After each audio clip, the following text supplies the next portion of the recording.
I'm V from Casually Fragrant. Today I'll be filming my top 10 designer fragrances for life tag video. I want to thank Briezy Fragrance for tagging me, and this is also my first time I've ever been tagged. So thank you again. I really appreciate being tagged for this video.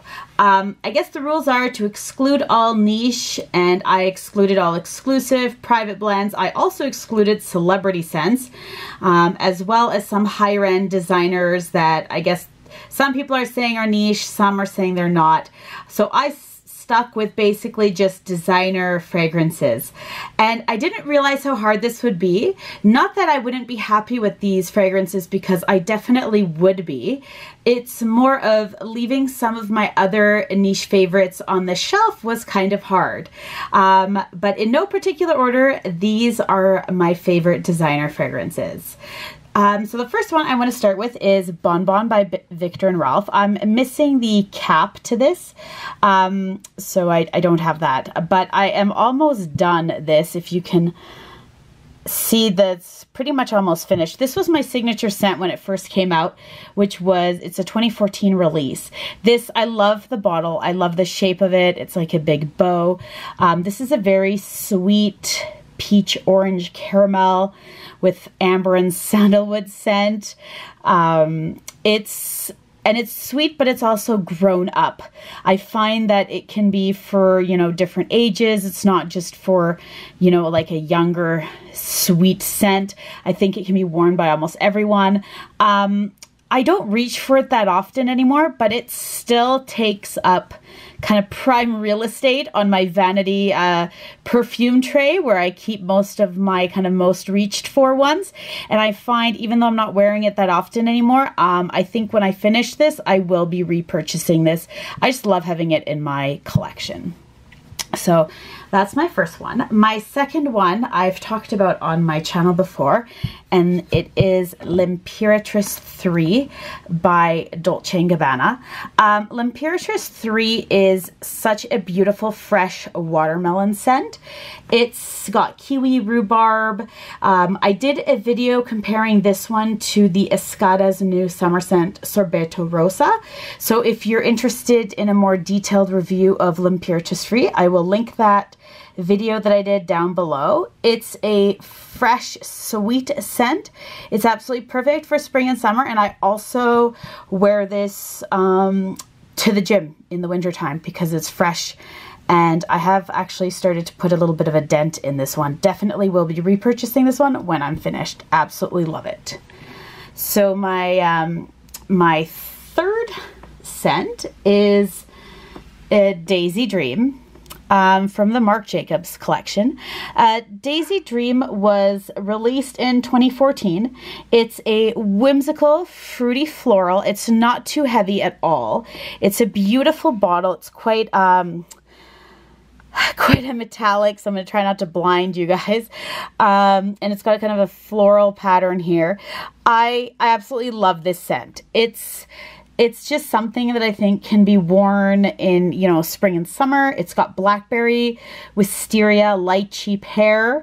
It's got weak to moderate longevity. And I think it's perfect for work too. It's not too overpowering, and it doesn't project too much. And it's just a really classy, kind of very sweet scent. And I love the blackberry in there. So that's my third choice. My fourth one is Viva la Juicy Sucré. I believe it's by Juicy Couture. So let's see if I can get this bottle on camera. It's got a big fluffy pink bow, and it's in the shape of, I guess, like a cupcake with this kind of white icing coming down.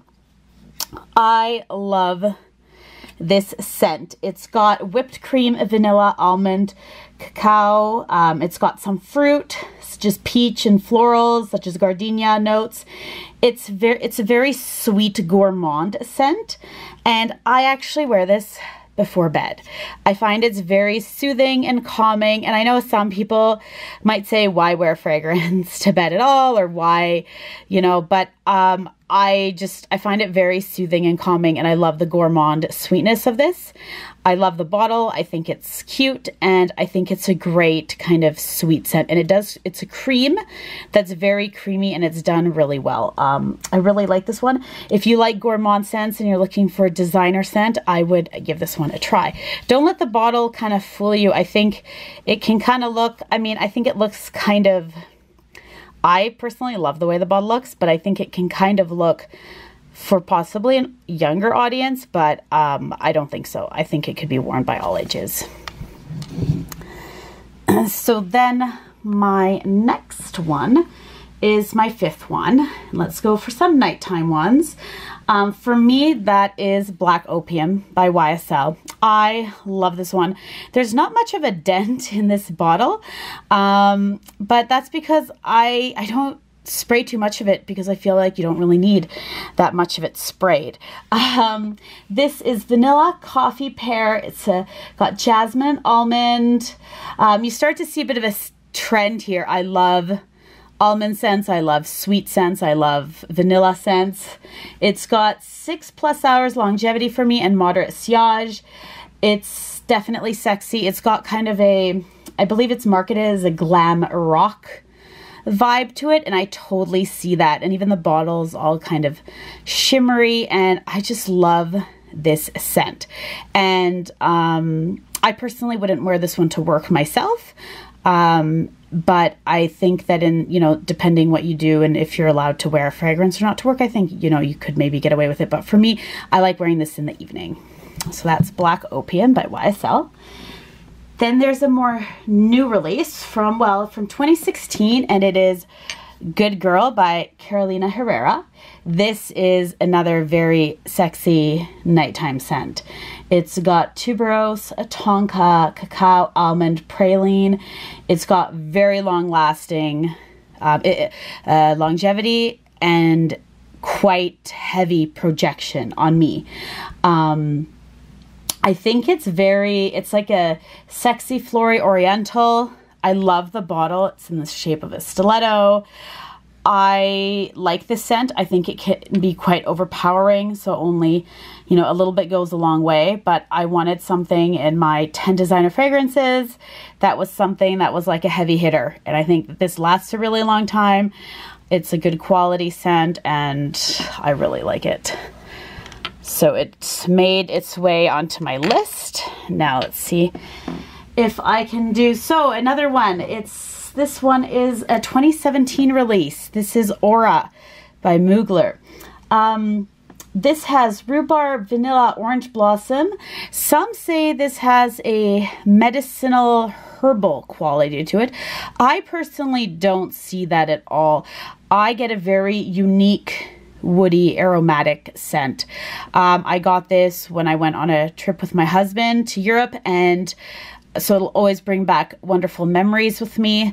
I absolutely love this scent. I love the bottle. I think it looks absolutely gorgeous. I love this kind of emerald green, heart-shaped bottle, and I wanted to include a Terry Mugler on my list, and this was just the one that I decided to include for, and I think if this is probably, out of all of these, this one and Good Girl are probably the ones that I would recommend not blind buying. Instead, I would recommend sampling them first before purchasing. But if you like Alien or Angel Muse or some of the other Mugler scents, I think you might like this one. So definitely worth giving it a try.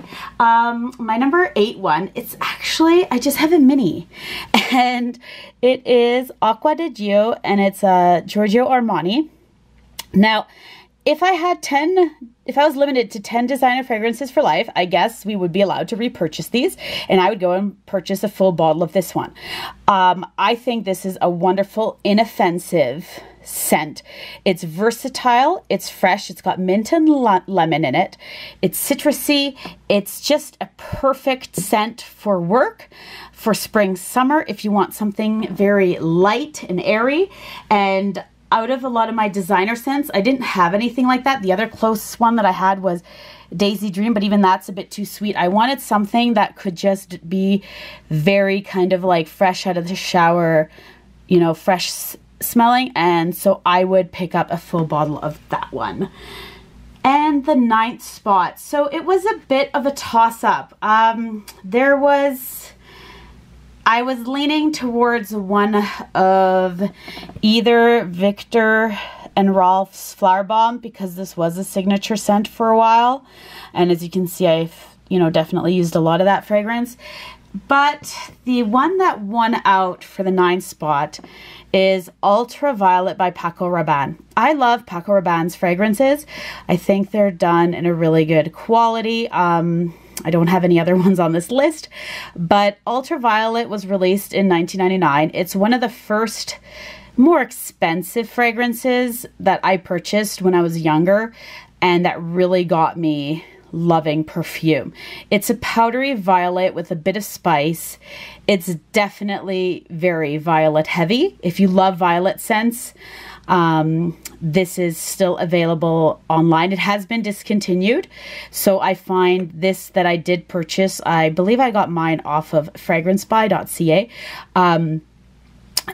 It's quite strong now, the scent, and I don't wear it that often, but I wanted to include it for nostalgia purposes, and I absolutely loved it at the time, and I still love violet fragrances, and I think that I'm always going to love violet scents, and it doesn't matter how old I am, and for that reason I wanted to include kind of like a heavy violet hitter on my list, and that's Ultraviolet. And for the last spot on the list, I actually kept it blank. And the reason I did that was, if we are only allowed to have 10 fragrances for life, I wanted to keep the 10th spot free, so that if something comes up in the next year or 10 years or something that I wanted to add to my collection, I could. So I guess, I don't know if that's kind of cheating or not, but I guess my list is basically 9 designer fragrances for life, and with the 10th spot as to be determined at a later date. And these are mine. I was looking to see who to tag. Now I'm filming this video a bit late. Most people I think have already done this video. If you haven't and you want to do it, just comment down below. Let me know that you're doing this video. I'd love to check it out and see what your thoughts are.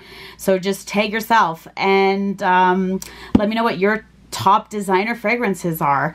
Thanks again to Briezy Fragrance for tagging me, and thank you so much for watching.